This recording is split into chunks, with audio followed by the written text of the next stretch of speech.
Olá, alunos e alunas de fenômenos eletromagnéticos, bem-vindos e bem-vindas à lição número 4. Nessa lição, nós vamos abordar o movimento de partículas carregadas em um campo elétrico uniforme, de acordo com a bibliografia mostrada nesse slide.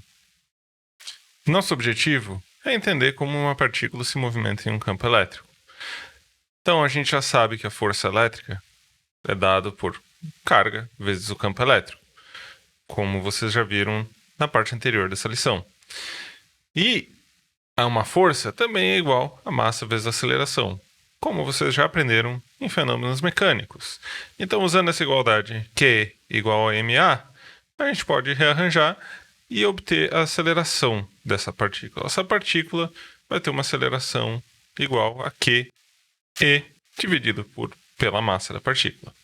Então, quando tem uma carga em um campo uniforme, essa aceleração vai ser constante. Ou seja, se o valor do campo não mudar quando se muda a posição da partícula, então a aceleração será constante. Já se esse campo não é uniforme, então a aceleração vai ser variável. Então vamos analisar um exemplo, que é a maneira mais simples da gente realmente entender o movimento dessas partículas em um campo elétrico. Nesse exemplo, há uma partícula entrando nesse ponto 0, 0 em x e 0 em y, nessa região onde há duas placas carregadas, uma negativa e uma positiva. Essa partícula que entra, ela tem uma carga menos e, ou seja, uma carga negativa, então ela vai se aproximar, obviamente, da placa positiva. Mas ela tem uma velocidade inicial em x. Então, como a gente acha essa equação de movimento aqui? Então, a velocidade inicial é v0 apenas em x, não há velocidade inicial em y, e a posição inicial é 0, 0, como mostrada na própria figura. E o campo é um campo de intensidade E nessa direção y, aqui mostrada na figura, ok? Então, isso vai nos levar a uma aceleração que vai ser igual a carga vezes o campo dividido pela massa, isso na direção x, que nós acabamos de aprender como calcular essa aceleração de uma partícula no campo elétrico. Com essa aceleração, vamos pegar a componente y da aceleração, a y, e a gente pode, então, integrar isso em função do tempo para obter a velocidade.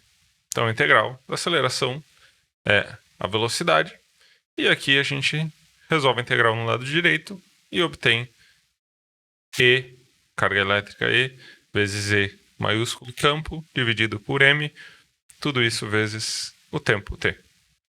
A gente pode integrar mais uma vez e chegar, então, que a coordenada y ela vai variar em relação ao tempo de acordo com essa equação, ou seja, carga E, campo E, dividido por 2 vezes a massa da partícula, vezes o tempo ao quadrado. Já no eixo x, a gente tem um movimento retilíneo uniforme, ou seja, não há campo nesse x. Então, a partícula não é acelerada e ela vai continuar sempre com a velocidade inicial dela. Então, a equação de movimento do movimento retilíneo uniforme é dada por x igual a x0 mais vxt. Como a gente sabe que o nosso x0 é zero, já dado no problema, e a velocidade inicial a gente definiu como sendo v0 na direção x, então a gente acaba com x igual a v0t. A gente pode então rearranjar para ter que o tempo é igual a x dividido por v0. Vamos voltar então para a equação de movimento em y. Como a gente já tinha encontrado antes, y igual a menos a carga vezes o campo dividido por 2 vezes a massa vezes o tempo ao quadrado.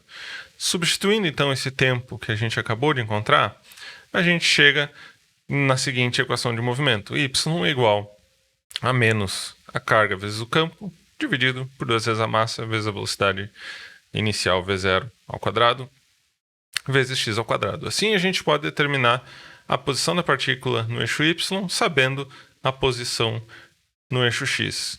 Então, a gente obteve essa equação de movimento e é nessa maneira parabólica que ela vai estar se movimentando. Vejam que, uma vez que você determinou a força, o problema volta muito com semelhança ao que você já resolvia em fenômenos mecânicos, por exemplo, a aceleração da gravidade.